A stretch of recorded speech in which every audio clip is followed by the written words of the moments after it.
প্রথমে আমরা আমাদের পরিচয় তুলে ধরছি। এটা এজন্য, আমরা যখন সহি আকীদা, সহি দ্বীন প্রচার করতে যাচ্ছি, তখনই আমাদেরকে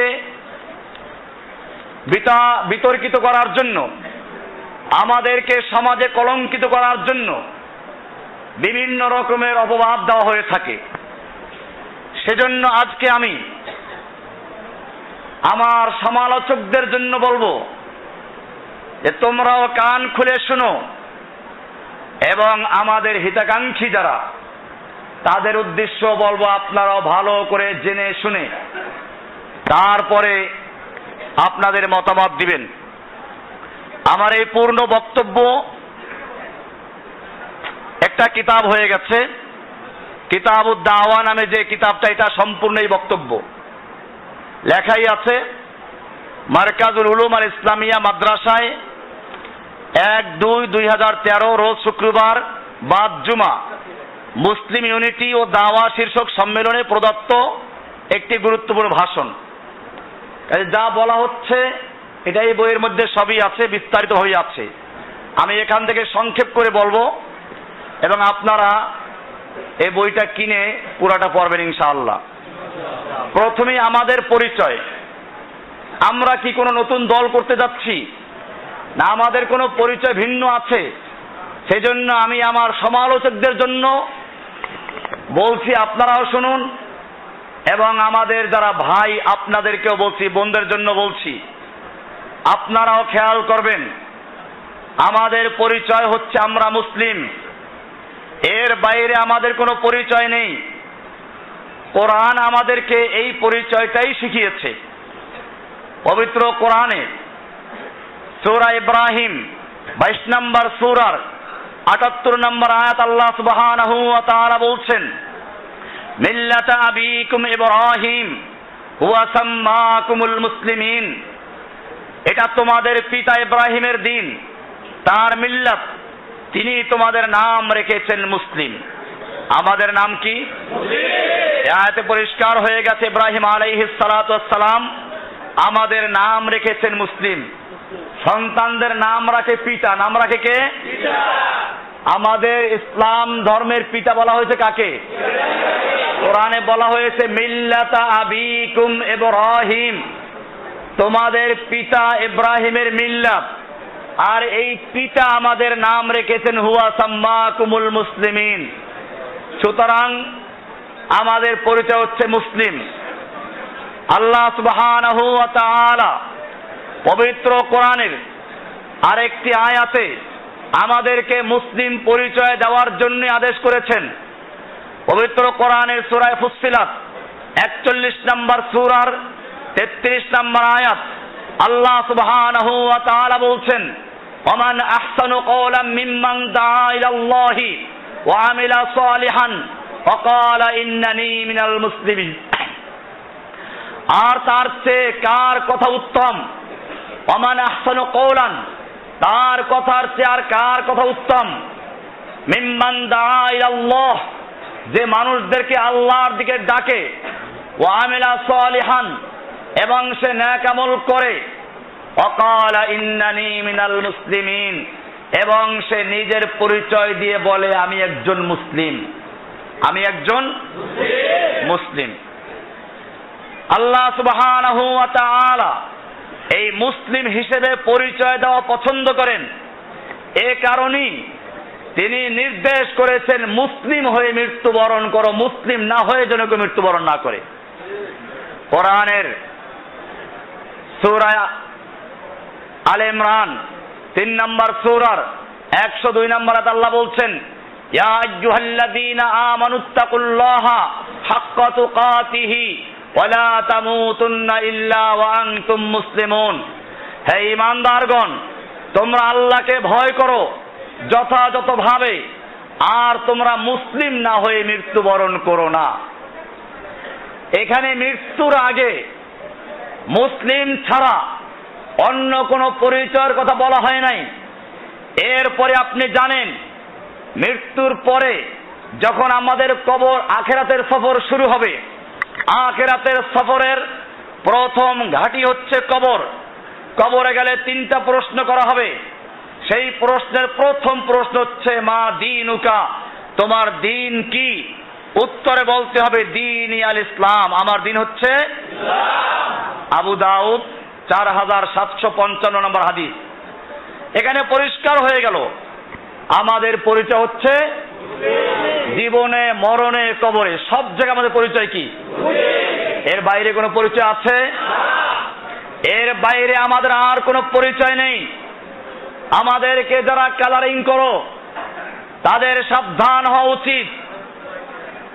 আপনাদেরও জানা উচিত যদি কারো অন্য কোনো পরিচয় থাকে আমি তাদেরকে বলবো তওবা করে কোরআনে আমাদের যে পরিচয় দেওয়া হয়েছে, হাদিসে আমাদের যে পরিচয় তুলে ধরা হয়েছে, আমাদের সেই পরিচয়ে পরিচিত হতে হবে। এটা আমাদের মূল পরিচয়। হ্যাঁ, তবে একজন লোক যেমন দর্জিগিরি করে এ কারণে তার নাম হয় দর্জি, একজন লোক হাল চাষ করে এ কারণে তাকে বলা হয় কৃষক, এরকম একজন লোক হিজরত করেছে এ কারণে তার নাম হতে পারে মুহাজির, একজন লোক হিজরতকারীদের সাহায্য করেছে এ কারণে তার নাম হতে পারে আনসার, একজন লোক আল্লাহর পক্ষে কাজ করে এজন্য তার নাম হতে পারে হিজবুল্লাহ। তাই বলে এগুলো কোনো দল নয়, এগুলো কোনো এরকম এখন হিজবুল্লাহ এক দল খাস করে নিজেদের পার্টির নাম ধরে হিজবুল্লাহ, এগুলো মোটেই ঠিক নয়।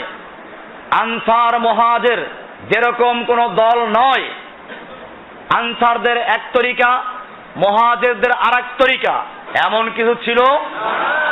সুতরাং আনসার আর মুহাজির দিয়ে যারা দলিল পেশ করে দল তৈরি করে আমরা সেই দলের অন্তর্ভুক্ত নই।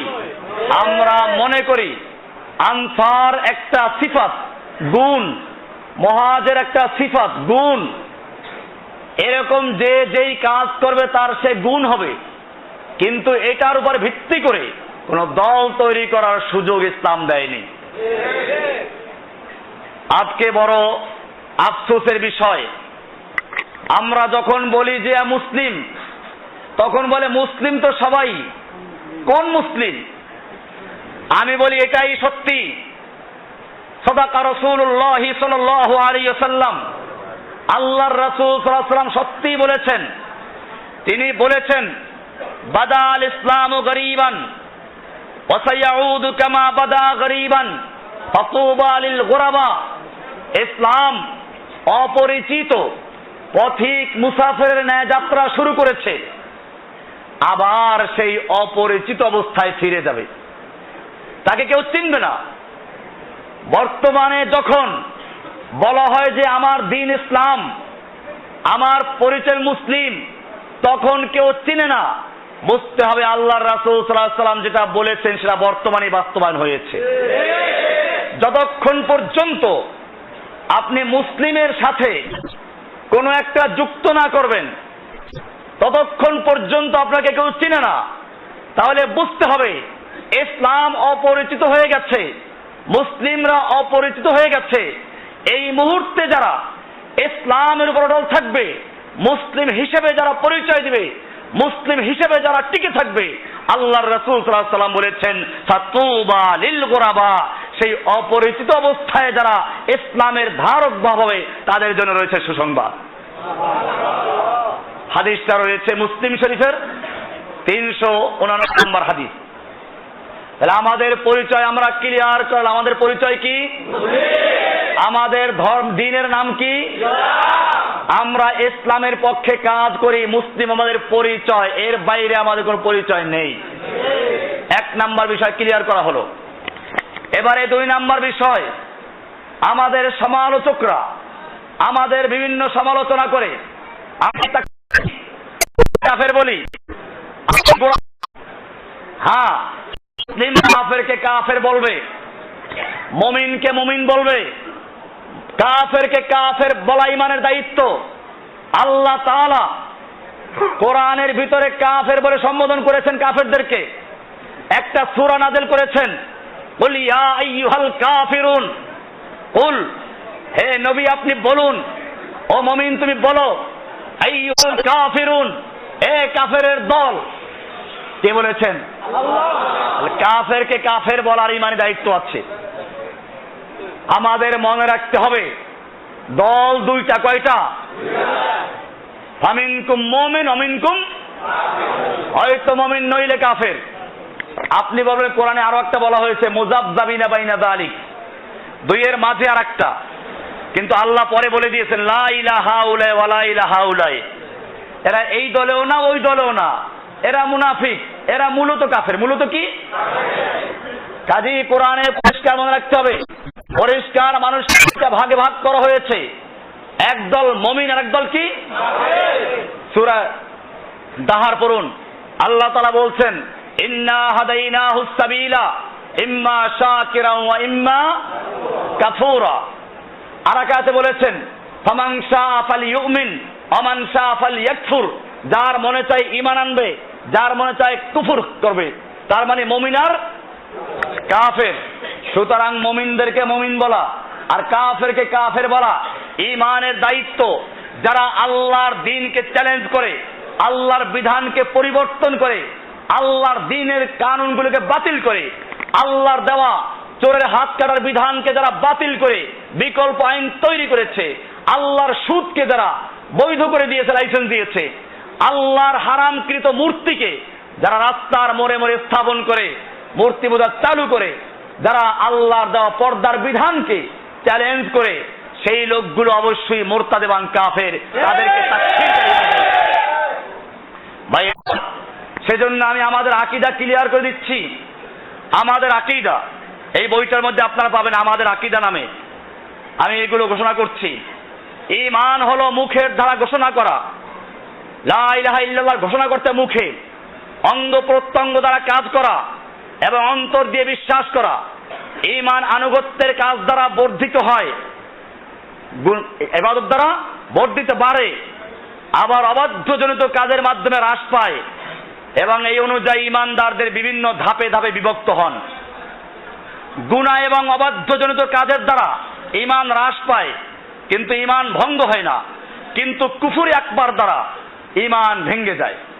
কুফর দ্বারা কি হয়ে যায়? কুফর আকবার, ঈমান ভেঙে যায়। হ্যাঁ, গুনাহ দ্বারা ঈমান ভাঙে না। আমরা বলি না যে গুনাহ করলেই কাফের হয়ে গেছে, গুনাহে কাবিরা করলেও কাফের হয় না। কিন্তু মনে রাখতে হবে, কেউ যদি আল্লাহর কোন বিধানকে তুচ্ছ তাচ্ছিল্য করে, আল্লাহর বিধানের সাথে কুফরি করে, তাহলে তার ঈমান ভেঙে যায়, সে কাফের হয়ে যায়। কুফর দুই ধরনের, বড় কুফর, ছোট কুফর। প্রথমটি যে কাউকে সম্পূর্ণরূপে ইসলামের বহির্ভূত করে দেয় এবং কাফের হিসেবে চিহ্নিত করে, কুফর আকবার যেটা। দ্বিতীয়টি হলো অবাধ্যতামূলক কোনো কাজ, ছোট কুফর, যাকে সতর্ককরণ ও বিরত রাখার উদ্দেশ্যে কুফর নামে অভিহিত করা হয়েছে, কিন্তু আসলে এটা কাফের হয় না। বড় কুফর ও ছোট কুফরের মতো শিরিক, নেফাক, ফিস্ক, জুলুম, এগুলো দুই প্রকার। কাজী যদি কোনো ব্যক্তি এই বড় কুফর, বড় শিরিক, বড় মুনাফিকি, বড় ফাসিকি করে, তো অবশ্যই সে ঈমান থেকে খারিজ হয়ে কাফের হয়ে যায়। একজন মুসলিম আল্লাহর হুকুমের অমান্য করলে কাফির হয়ে যায় না, হোক না সংখ্যায় বেশি বা কম। ফাসেক যদিও সে এই কাজের জন্য অনুষ্ঠিত না করে, যতক্ষণ পর্যন্ত সে অন্তর দ্বারা সে কাজটাকে বৈধ মনে না করে। জেনা করা হারাম, একটা লোক জেনা করে বসেছে, এই কারণে কাফের হয় না, যতক্ষণ পর্যন্ত নাকি হালাল বা বৈধ মনে না করবে। হালাল বৈধ করে যদি জেনা করে, তার হারাম, সে কাফের হয়ে যাবে। আর যদি হালাল মনে করে না, গুনাহ মনে করে, কিন্তু সে এটাকে হারাম মনে করে শয়তানের ধোঁকায় পড়েছে, তাহলে সে কাফের হবে না। এমনি ভাবে যখন ঈমান ও ইসলাম একত্রে উল্লেখ করা হয়, একই শব্দের মধ্যে, একই ইবারতে ঈমান এবং ইসলাম দুটো উল্লেখ করা আছে, তাহলে ঈমান অর্থ অন্তরের বিশ্বাস, ইসলাম মানে বাহ্যিক আমল। আর যদি শুধু ঈমান অথবা শুধু ইসলাম উল্লেখ করা হয়, তাহলে ঈমান বলতে ইসলাম সহ, ইসলাম বলতে ঈমান সহ। এর অর্থ এই নয় আপনি মুমিন মানে অন্তরে বিশ্বাস করে আমল করেন না, তা না। মুমিন বলতে ইসলাম সহ, আর মুসলিম বলতে ঈমান সহ। এমনি ভাবে আমরা কাউকে কাফের হিসাবে গণ্য করি না যতক্ষণ পর্যন্ত না তার সম্পাদিত কাজটি পরিষ্কারভাবে কুফর বোঝা না যায় এবং অবিসম্বাদিতভাবে তার বিরুদ্ধে প্রমাণ প্রতিষ্ঠিত না হয়, যেটা পরিষ্কারভাবে আমাদের কাছে প্রমাণিত হয় যে সে জেনে শুনে ইচ্ছাকৃতভাবে এবং স্বেচ্ছায় কাজটি করেছে, তারপরেই আমরা তাকে কাফের বলে আখ্যায়িত করি। কোনো কুফরি কাজ সে জানে না কাজটা কুফরি, আমরা তাকে তাকফির করি না অজ্ঞতার কারণে, যদিও কাজটা কুফরি, যদিও কাজটা কিন্তু করেছে অজ্ঞতার কারণে। এমনি ভাবে কাজটা কুফরি, সে কাজটা করেছে জোর করে তাকে করানো হয়েছে, কিন্তু তার অন্তর ঈমানের উপর স্থির আছে, আমরা তাকেও তাকফির করি না। কোরআন বলছে ওয়াকলবুহু মুতমাইন্নুম বিল ঈমান, যতক্ষণ পর্যন্ত তার কলব ঈমানের উপর স্থির থাকবে। তবে সেটা জোর কেমন জোর? এই বেটা যদি তুই এটা না করো তাহলে আল্লাহকে গালি না দাও, রসুলকে গালি দাও, চাকরি যাইবে। এই চাকরি যাওয়ার ভয়তে আল্লাহকে গালি দিল, এইটা কি জোর করা হলো? না, এরকম না। এটা হচ্ছে ওই অবস্থা যেটা সাহাবাদের সামনে এসেছিল, যেটা এখন সুরিয়ায় সামনে আসছে। আমাদের এই যুগেও আপনারা ইতিহাস এই জন্য পড়বেন না যে ইতিহাস পড়লাম আর শুনলাম আর কান দিয়ে বের করে দিলাম। ইতিহাসগুলো বর্তমানেও আবার পুনরাবৃত্ত হচ্ছে। কাফের মিডিয়াগুলো এগুলো প্রচার করে না। আপনারা দেখবেন কিভাবে একজন মুসলিমকে গলা পর্যন্ত গেড়ে তাকে দিয়ে জোর করে বলানো হচ্ছে, বলতে বাধ্য করা হচ্ছে লা ইলাহা ইল্লা বাশার, আর সেই যুবক বলে নাই, তার উপরে মাটি দেওয়া হচ্ছে, এরপরে মাটির ভিতরে গুলি করা হচ্ছে। আপনারা দেখেছেন এগুলো, বা যারা ইন্টারনেট জানে ভালো করে তাদের দেখে নেবেন। সুতরাং যারা এই মুহূর্তে যে কোনো ব্যক্তি অটল থাকে এবং শহীদ হয়ে যায়, আলহামদুলিল্লাহ সে সবচেয়ে বড় শহীদ। তবে যদি কেউ অসহ্য হয়ে যায় আর ধৈর্য না কুলায়, মুখে সে এরকম কথা বলে কিন্তু অন্তরে ঈমান স্থির রাখে, তাহলে আল্লাহ তাকে ক্ষমা করে দিবেন, এটা আমরা বিশ্বাস করি। তবে অটল থাকা ঈমানের চূড়ান্ত পরীক্ষা, অটল থাকতে পারলে আল্লাহ তাকে আজর দিবেন। এমনি ভাবে আল্লাহ সুবহানাহু ওয়া তাআলা সম্পর্কে আমরা বিশ্বাস করি, মহান আল্লাহ সুবহানাহু ওয়া তাআলা সৃষ্টিকর্তা, পালনকর্তা, জীবন দানকারী, জীবন গ্রহণকারী, পুনরুত্থানকারী, উত্তরাধিকারী, সমস্ত ভালো এবং ক্ষতি ও করার অধিকারী। আমরা তিনি ব্যতীত অন্য কোন ইলাহ মানি না, কোন আহবার এবং রুহবানকে আল্লাহর পরিবর্তে রব মানি না। আল্লাহ কোরআনে বলেছেন, তুমি জিজ্ঞাসা করো আমি কি আল্লাহকে বাদ দিয়ে অন্য রবের সন্ধান করব, অথচ তিনি হচ্ছেন প্রতিটি বস্তুর রব। সূরা আনআম 6 নম্বর সূরার 164 নম্বর আয়াত। আমরা বিশ্বাস করি তিনি আল্লাহ সুবহানাহু ওয়া তাআলা মহিমান্বিত এবং সুউচ্চ, তার কোনো সাদৃশ্য, তার পুত্র বা অংশীদার বা প্রতিযোগী নেই। বলো তিনি আল্লাহ একক, অদ্বিতীয়, আল্লাহ কারো মুখাপেক্ষী নন, সবাই তার মুখাপেক্ষী, তার কোনো সন্তান নেই এবং তিনিও কারো সন্তান নন এবং তার সমতুল্য কেউ নেই। সূরা ইখলাস। তার সৃষ্টির মধ্যে কোনো কিছুই তার সাথে তুলনীয় নয়, তিনি তার সৃষ্টির কোনো কিছুর মতো নন, তিনি অনাদিকাল থেকে অনন্তকাল বিদ্যমান রয়েছেন। তার নামসমূহ এবং তার সিফাত বা গুণবালী সহ তার নাম এবং সিফাতগুলো কাদিম, তার এই নামের মধ্যে আমরা কোনো পরিবর্তন করি না। তিনি হায়াত, তার হায়াত আছে, তার কুদরত আছে মানে ক্ষমতা আছে, এলেম বা জ্ঞান আছে, কালাম বা কথা আছে, আল্লাহর সামা অর্থাৎ শ্রবণ শক্তি আছে, বাসার দৃষ্টিশক্তি আছে, আল্লাহ সুবহানাহু ওয়া তাআলার রিজিক দেওয়ার ক্ষমতা আছে, আল্লাহর বাদিউন নবসৃষ্টিকারী, উদ্ভাবনকারী, তিনি তৈরি করেন, এই সবগুলো তার আছে। তবে আল্লাহর কোনো বৈশিষ্ট্য বা গুণাবলী মানুষের গুণের মতো নয়, আমাদের গুণের মতো আল্লাহর গুণগুলো নয়। একমাত্র আল্লাহর ইবাদতের যোগ্য, আল্লাহ ইবাদতের যোগ্য, এবং আমরা একমাত্র তার ইবাদত করি। তার বান্দাদের সমস্ত কিছু তার কাছেই সমর্পণ করতে হবে। ভয়, আশা, স্মরণ, আবেদন, ভালোবাসা, আত্মসমর্পণ, সাহায্য, আরোগ্য, অনুরোধ, নির্ভরতা, উৎসর্গ, সিজদা এবং ইবাদতের অন্যান্য সকল উপায় আমরা তার কাছেই সমর্পণ করি। আমরা গাছপালা, পাথর বা কবরের কাছে দয়া ভিক্ষা করি না। আমরা শুধুমাত্র আল্লাহর কাছে তার নামের গুণাবলী ব্যবহার করে, আল্লাহর নামের উসিলা দিয়ে, আমাদের সম্পাদিত ভালো কাজ বা নেক আমলের উসিলা দিয়ে আমরা তার কাছে সাহায্য চাই। আমরা কবরের চারদিকে মৃত্যুদের নিকট হতে দয়া আশায় ছুটে বেড়াই না। আমরা তওয়াফ করি না, কবরের তওয়াফ করি না। আমরা জিন বা মৃত্যু লোকদের কাছে সাহায্য কামনা করি না। না আল্লাহ ব্যতীত অন্য কারো সিজদা করি। যে কেউ এর কোনো একটি কাজ সম্পাদন করে সে সুস্পষ্ট শিরকে আকবারে লিপ্ত হয়েছে এবং সে কাফের হয়ে যায়। আমরা আল্লাহর পাশে অন্য কোনো ইলাহ স্থাপন করি না। আল্লাহ ছাড়া অন্য কোনো বিধানের কাছে বিচার চাই না। কারণ আল্লাহ সৃষ্টিকর্তা, সার্বভৌমত্ব আল্লাহরই, এবং তিনি বিচার করেন, আদেশ দেন, নিষেধ করেন, রায় দেন এবং আইন প্রণয়ন করেন। আল্লাহ সর্বজ্ঞানী এবং সর্বজান্তা। যে কেউ আল্লাহর আইনের উপর আইন প্রণয়ন করে এবং তার আইন অন্য কারো আইন দ্বারা পরিবর্তন করে সে আল্লাহর সার্বভৌমত্বের বিরুদ্ধে যায়।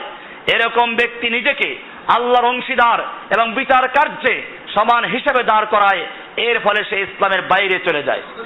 যদি এই ব্যক্তি কোনো শাসক হয় তবে তার বিরুদ্ধে বিদ্রোহ ঘোষণা করতে হবে এবং তাকে পদচ্যুত করতে হবে। আমরা কোন রকম উপেক্ষা, অর্থ বদলানো বা কোন সৃষ্টির সাথে সাদৃশ্য বোঝানো ব্যতীতই আল্লাহর সকল নাম ও গুণাবলী যা তিনি কোরআনে উল্লেখ করেছেন বা তার রাসূলের মাধ্যমে হাদিসে উল্লেখ করেছেন আমরা তা সমর্থন করি।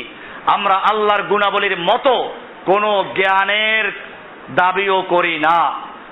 আল্লাহ ইরশাদ করেছেন, লাইসা কামিসলিহি শাই, কোনো কিছুই তার সাদৃশ্য নয়, তিনি সর্বস্রষ্টা সর্বদ্রষ্টা। 32 নম্বর সূরার 11 নম্বর আয়াত। আল্লাহর নামের ক্ষেত্রে, তার গুণাবলীতে তার কোনো কাজে সাদৃশ্য কেউ নেই। আমরা আল্লাহর ওই সমস্ত গুণাবলী সমর্থন করি যা তিনি তার নিজের জন্য ঘোষণা করেছেন এবং তার রাসূল মুহাম্মদ সাল্লাল্লাহু আলাইহি ওয়াসাল্লাম স্বীকার করেছেন, যথা আল্লাহর ইয়াদুন মানে হাত, আল্লাহর ওয়াজহুন মানে চেহারা, আল্লাহর নফসুন মানে সত্তা। এগুলো সব আল্লাহর আছে, সবই তার বিশেষণ।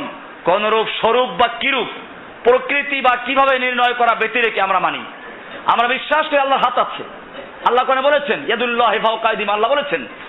আমরা বিশ্বাস করি আল্লাহর পা আছে, আমরা বিশ্বাস করি আল্লাহর চেহারা আছে। কিন্তু আল্লাহর চেহারা কেমন, স্বরূপ কিরূপ, এগুলো আমরা আর দেখে যাই না। আল্লাহর হাত আল্লাহর মতো, আল্লাহর পা আল্লাহর মতো, আল্লাহর চেহারা আল্লাহর মতো। আমরা নিজেদের মতো তুলনা করি না, আমরা তাবিলও করি না। আল্লাহর চেহারা মানে অমুক, এই তাবিল আমরা করি না। আমাদের বিস্তারিত কিতাবুল আকায়েদ যেটা আমার লেখা, ওর ভিতরে বিস্তারিত লিখেছিল পরে। আমরা স্বীকার করি, বিশ্বাস করি যে মহান আল্লাহ সুবহানাহু ওয়া তাআলা আরশের উপরে সমাসীন। তিনি কারো অন্তরের মধ্যে না। কুলুবুল মুমিন আরশুল্লাহ, মুমিন বান্দার কলব আল্লাহর আরশ না। আমরা স্বীকার করি, আমরা বিশ্বাস করি মহান আল্লাহ সুবহানাহু ওয়া তাআলা আরশের উপরে সমাসীন। আরশের প্রতি তার কোনো প্রয়োজন ব্যতি রেখে আল্লাহ আবার আরশে বসতে বাধ্য না, ঠিকানা। আমরা যেমন দাঁড়াবার জন্য জায়গার প্রয়োজন, বসার জন্য জায়গার প্রয়োজন, আল্লাহ বিনা প্রয়োজনে আরশে সমাসীন। কি বললাম? বিনা প্রয়োজনে আল্লাহ সমাসীন। তিনি যদি আরশের মুখাপেক্ষী হতেন তাহলে বিশ্ব সৃষ্টি করতে ও পরিচালনা করতে পারতেন না, বরং তিনি মাখলুকের মতো পর মুখাপেক্ষী হয়ে যেতেন। আর যদি তার আরশের উপর উপবেশ করার বা স্থির হওয়ার প্রয়োজন থাকে তাহলে আরশ সৃষ্টির পূর্বে তিনি কোথায় ছিলেন? কাজী আল্লাহ এ সকল বিষয় থেকে পবিত্র ও অনেক ঊর্ধ্বে। সমাসীন হওয়ার বিষয়টি জানা, আমরা জানি আর রহমান আল্লাহর আরশ ইস্তাওয়া, আল্লাহ আরশে আছেন আমরা জানি। ওয়া কাইফিয়াতুল মাজহুল, কেমনে আছেন জানি না। ঈমানু বিহি ওয়াজিবুন, ঈমান রাখা ফরজ, এবং এ সম্পর্কে এর বেশি জানতে হবে না। ঠিক, আমরা বিশ্বাস করি আল্লাহ তাই করেন যা তিনি ইচ্ছা করেন এবং যখন যেভাবে ইচ্ছা করেন। কোরআন ও হাদিসের বর্ণনা অনুযায়ী তিনি আনন্দিত হন, হাসেন, ভালোবাসেন, ঘৃণা করেন, সমর্থন জ্ঞাপন করেন এবং ক্রোধান্বিত হন যেভাবে তিনি ইচ্ছা করেন। তার কর্মে তিনি তার কোনো সৃষ্টির সাদৃশ্য নন এবং কিভাবে সব কর্ম সম্পাদিত হয় তা সব মাখলুকের অজানা। কোরআন হলো আল্লাহর তরফ থেকে নাযিলকৃত সত্য কিতাব। কোরআন সম্পর্কে আমাদের আকীদা, কোরআন হলো আল্লাহর তরফ থেকে নাযিলকৃত সত্য কিতাব, যাকে সৃষ্টি বলা হয় না এবং যা কোনো দিক দিয়েই মানব জাতির কথোপকথনের সাদৃশ্য নয়। এটি আল্লাহর কালাম।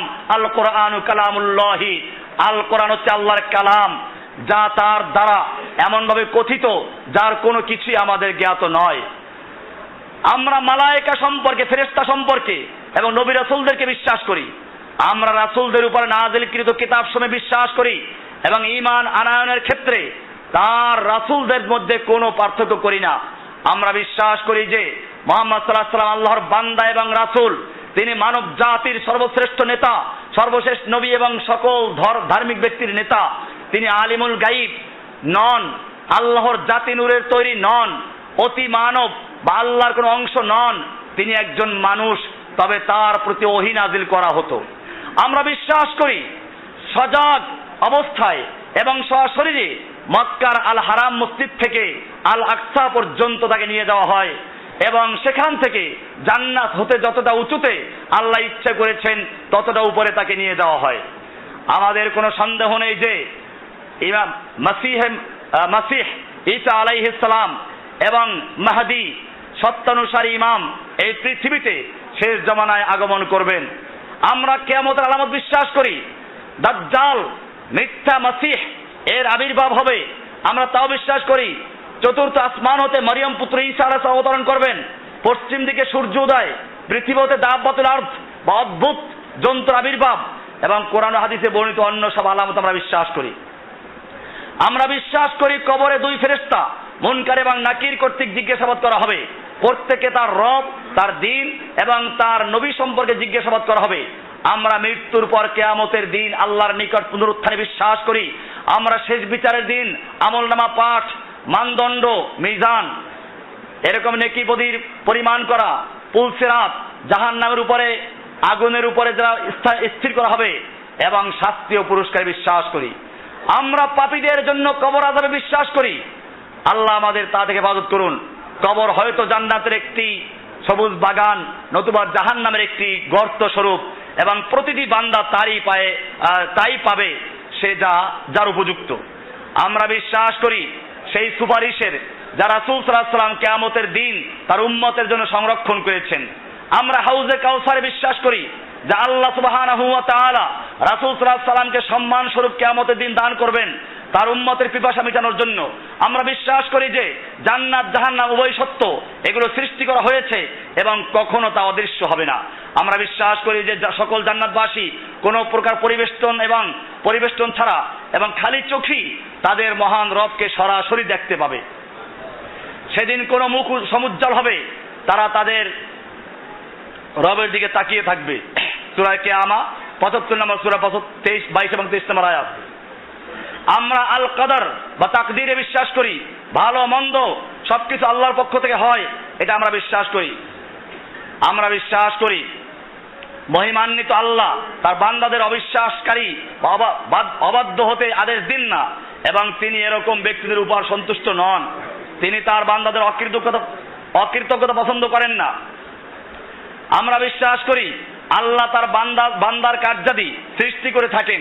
সবকিছু সৃষ্টি আল্লাহ করেন, এমন না যে ভালোগুলো সৃষ্টি করে মানুষ, ভালোগুলো সৃষ্টি করে আল্লাহ, খারাপগুলো মানুষ সৃষ্টি করে, এটা আমরা বিশ্বাস করি না। আমরা বিশ্বাস করি খালিকু কুল্লি শাইইন, সব কিছুর স্রষ্টাকে আল্লাহ স্রষ্টা। তবে এখানে মনে রাখতে হবে, একটা ছুরি তৈরি করলো একজন কামার, এই ছুরি ব্যবহার করে একজনকে হত্যা করলো, এই জন্য পুলিশ ধরবে কি যে তৈরি করলো তাকে না ব্যবহার করলো তাকে? সবকিছু সৃষ্টিকর্তা কে? একদল মানুষ আছে ভালো জিনিস সৃষ্টি করে আল্লাহ, খারাপ জিনিস সৃষ্টি করে আহরামান, নিজের নফস তৈরি করে। এটার উদ্দেশ্য হচ্ছে আল্লাহ ভালো জিনিস তৈরি করেন, খারাপগুলো তৈরি করলে আল্লাহকে দোষ চাপানো হয়। এইটা বাঁচতে গিয়ে আল্লাহ দুজন বানিয়ে ফেললো, সৃষ্টিকর্তা দুজন বানালো না। আমরা এটা বিশ্বাস করি। আমরা বিশ্বাস করি সৃষ্টিকর্তা কয়জন? হ্যাঁ, তবে আল্লাহ সৃষ্টি করেন, আল্লাহ কামাই করেন না। অন্যায় করা দোষ, সৃষ্টি করা দোষ না। আল্লাহ রাস্তা খুলে দিয়েছেন। আমরা বিশ্বাস করি রাসূল সাল্লাল্লাহু আলাইহি ওয়াসাল্লামের সাহাবাদের ভালোবাসি। আমরা বিশ্বাস করি আল্লাহ তার বান্দার কার্যাদি সৃষ্টি করে থাকেন। কোরআনে বলা হয়েছে সূরা আস-সাফফাত 37 নম্বর সূরার 93 নম্বর আয়াত, আল্লাহ বলছেন প্রকৃতপক্ষে আল্লাহই সৃষ্টি করেছেন তোমাদের এবং তোমরা যা আমল করো তার। আল্লাহু খালাকাকুম, আল্লাহ তোমাদেরও সৃষ্টি করেছেন এবং তোমরা যা আমল করো তাও তিনি সৃষ্টি করেছেন। আমরা সমর্থন করি রাসূল সাল্লাল্লাহু আলাইহি ওয়াসাল্লামের সাহাবাদেরকে, তাদেরকে ভালোবাসি। আল্লাহ তাদের প্রত্যেকের উপর সন্তুষ্ট থাকুন, তারা সকল উম্মতের শ্রেষ্ঠ উম্মত। আমরা তাদের জ্ঞানকে স্মরণ করি, তাদের শ্রদ্ধা করি, তাদের সাথে মিত্রতা পোষণ করি। আমরা সেসব জিনিস হতে বিরত থাকি যেসবে তারা অমত পোষণ করেছেন। তাদের প্রতি ভালোবাসা ইসলাম, ঈমান এবং ইহসানের অন্তর্ভুক্ত। তাদের ঘৃণা করা হলো মুনাফিকি এবং অবিশ্বাস। আমরা সমর্থন করি আবু বকর সিদ্দিক রাদিয়াল্লাহু তাআলা আনহুকে প্রথম খলিফা হিসেবে সমস্ত উম্মতের মধ্যে শ্রেষ্ঠ ও সর্বশ্রেষ্ঠ হবার জন্য। এরপর ওমর ইবনে খাত্তাব, এরপর ওসমান বিন আফফান, এরপর আলী ইবনে আবি তালিবকে আল্লাহ তাআলা তাদের সকলকে উত্তম বিনিময় দান করুন। তারা ছিলেন সত্যের অনুসারী খলিফাতুল মুসলিমিন এবং ন্যায়পরায়ণ নেতৃবৃন্দ, যাদের সম্পর্কে রাসূল সাল্লাল্লাহু আলাইহি ওয়াসাল্লাম বলেছেন আলাইকুম বিসুন্নতি ওয়া সুন্নাতিল খুলাফায়ে রাশিদিন মাহদিয়িন, তোমাদের অবশ্যই আমার সুন্নতের এবং সত্যের অনুসারী খলিফাগণের সুন্নাত অনুসরণ করতে হবে। এটি সত্যভাবে ধরতে বলা হয়েছে। আমরা আস-সালাফুস সালিহিন, সালাফের ওলামাগণ এই উম্মতের প্রথম প্রজন্ম এবং যারা তাদের পদানুসরণ করেছেন, সর্বোত্তম উপায়ে কথা বলেছেন, তাদের মধ্যে যারা খারাপ কথা বলেছেন তারা অবশ্যই সঠিক পথে নেই। ভালোদেরকে আমরা অনুসরণ করি, সালাফ আস-সালিহিন। আমরা এটা বলি না যে আমরা সালাফদের সাথে মান্য করি না, বেয়াদবি করি, আমাদের বদনাম করা হয়। আমরা সালাফুস সালিহিন, যারা পূর্ব যুগে সাহাবা, তাবেঈন, আইম্মা মুজতাহিদিন, মুফাসসিরিন, যারাই ইসলামের জন্য সঠিক পথে কাজ করেছেন, আমরা সালাফুস সালিহিনদেরকে ভালোবাসি এবং কোরআন সুন্নাহ মোতাবেক তারা যা করেছে তা অনুসরণ করি। ফিকহি বিষয়ে আমাদের দৃষ্টিভঙ্গি, ফিকহি বিষয়ে আমাদের দৃষ্টিভঙ্গি হচ্ছে আমরা এক্ষেত্রে মুতাসাহিল মানে উদারপন্থী। শরীয়ী বিধানের ক্ষেত্রে ফিকহের প্রয়োজনীয়তাকে কোনোভাবেই ছোট করে দেখার অবকাশ নেই। ফিকহার প্রয়োজন আছে, ফিকহকে অস্বীকার করার সুযোগ নেই। কোরআন ও সুন্নাহর আলোকে ইজমা, কিয়াস বিষয়ে আমাদের কোনো আপত্তি নেই। ইজমা কিরকম? আমরা মনে করি ইজমা হচ্ছে কোরআনের যে বিষয়গুলো, হাদিসের বিষয়গুলো সমস্ত উম্মত মানে। সেটা কি? যেমন মনে করুন 5 ওয়াক্ত সালাত ফরজ, রমজানের সিয়াম ফরজ, এই ব্যাপারে কারো কোনো দ্বিমত আছে? এটার নাম ইজমা, আমরা এটা মানি। এরকম কিয়াস যেগুলো কোরআন এবং সুন্নাহর উসুলের ভিত্তিতে তৈরি করা হয়, সেই কিয়াস আমরা মানি। তবে যেই কিয়াস একজন লোক ছাগলের লাদা খাইলো চনাবুটের উপর কিয়াস করে, চনাবুট আর ছাগলের লাদা দেখতে একরকম না? একজনে বলছে চনাবুট খাইবা, তো কেমনে খাবো? সন্ধ্যাবেলায় ভিজাইবা, সকালবেলা খালি পেটে খাইবা, রক্ত পরিষ্কার হবে, শক্তি বাড়বে। লোকটা ছাগলের লাদা ভিজাইয়া খাইলো, রাত্রে ভিজাইলো, সকালে খাইলো, পেট খারাপ হলো। আমরা এই কিয়াস মানি না। যে কিয়াস কোরআন এবং সুন্নাহর উসুলের ভিত্তিতে করা হয় সেগুলো আমরা মানি। এরপরে আমরা আইম্মায়ে মুজতাহিদিন, মুজতাহিদ ইমামগণ সম্পর্কে বলি, কোরআন সুন্নাহ থেকে সহিহ মাসআলা বের করার জন্য তারা যথাযথ চেষ্টা করেছেন।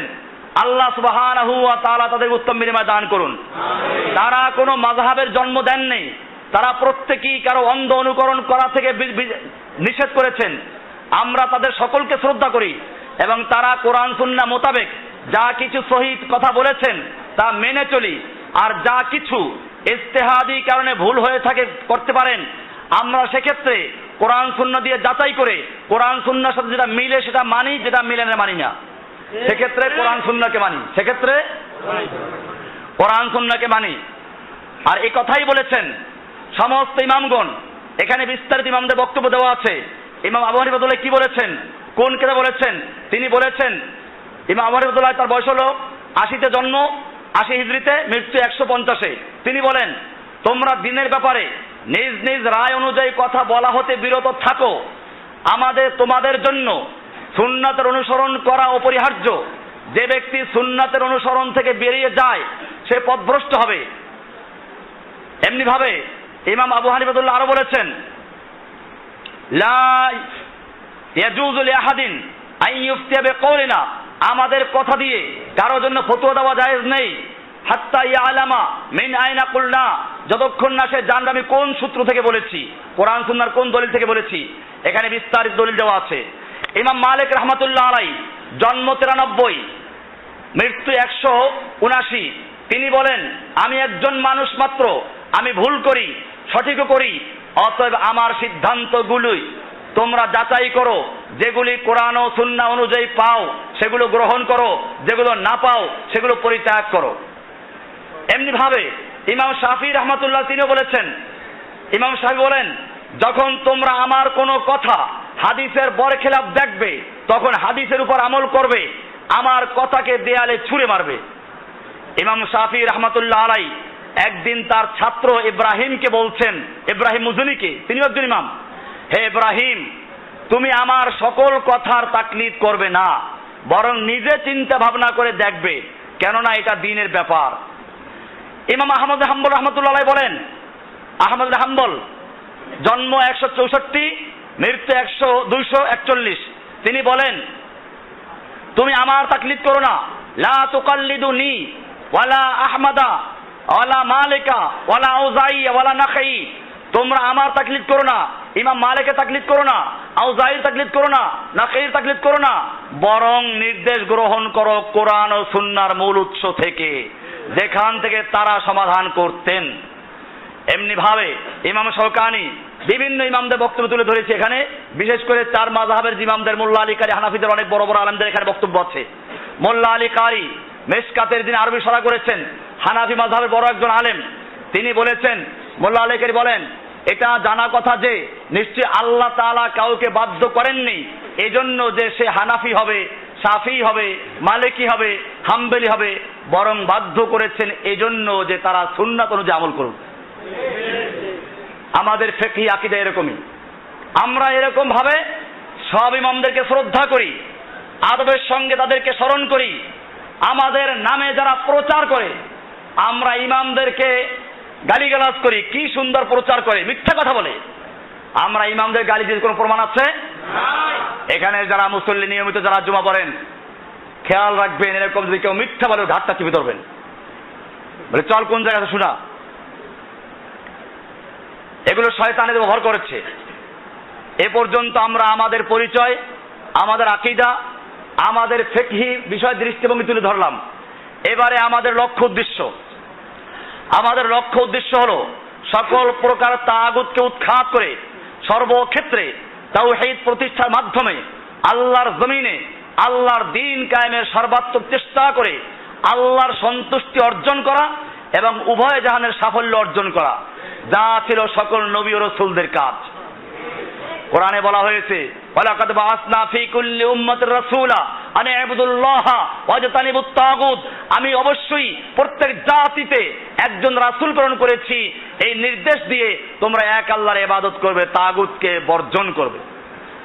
সূরা নাহল 36। কোরআনে আয়াত বলা হয়েছে, ফামান ইয়াকফুর বিত তাগুত ওয়া ইউমিন বিল্লাহি ফাকাদ ইসতামসাকা বিল উরাতিল উসকা লা ইনফিসামা লাহা।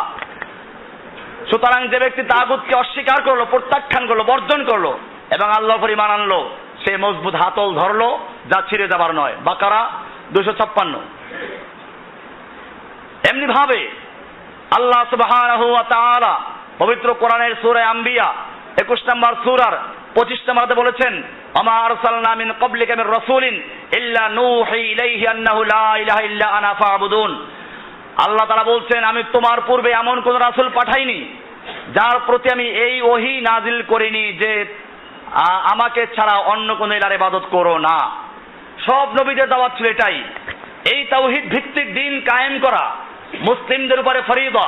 আল্লাহ তাআলা বলছেন, আন আকিমুদ্দিন, আল্লাহ তাআলা সব নবীদেরকে হুকুম করেছেন, আন আকিমুদ্দিন, তোমরা দ্বীন কায়েম করো, ওয়ালা তাতাফাররাকু ফীহি, দ্বীন কায়েম করতে গিয়ে বিচ্ছিন্ন হও না, বিচ্ছিন্ন হওয়া যাবে না। এই দ্বীন বিজয় বিজয়ী করাই ছিল মুসলিমদের বড় কাজ। সমস্ত নবী রাসূলদের দাওয়াত কোরআনের সূরা তওবা 9 নম্বর সূরার 33 নম্বর আয়াত, এমনি ভাবে আল ফাতাহ 48 নম্বর সূরা 28 নম্বর আয়াত, এমনি ভাবে সূরা সাফ 61 নম্বর সূরার 9 নম্বর আয়াত আল্লাহ তাআলা পরিষ্কার জানিয়ে দিয়েছেন, হুয়াল্লাযী আরসালা রাসূলাহু বিল হুদা ওয়া দীনিল হক লিইয়ুযহিরাহু আলা দ্বীনি কুল্লিহি। আল্লাহ তাআলা যিনি রাসূলদেরকে পাঠিয়েছেন হেদায়েত এবং দ্বীনে হক নিয়ে, যাতে করে এই দ্বীনকে অন্য সমস্ত দ্বীনের উপরে, মতবাদের উপরে বিজয়ী করা যায়। ওয়ালাউ কারিহাল কাফির মুশরিকুন, যদিও দুনিয়ার সমস্ত মুশরিকরা পছন্দ করে। তাহলে নবীওয়ালা কাজ, এটা কার কাজ? নবীওয়ালা কাজ, নবীওয়ালা মিশন, আল্লাহর জমিনে আল্লাহর দ্বীনকে বিজয়ী করা। আল্লাহর জমিনে আল্লাহর দ্বীনকে যতক্ষণ পর্যন্ত আল্লাহর জমিনে দ্বীনে বাতিল বিজয়ী থাকবে, অতক্ষণ পর্যন্ত প্রতিটি মুসলিমের এর বিরুদ্ধে কাজ করা ফরজে আইন হয়ে যায়।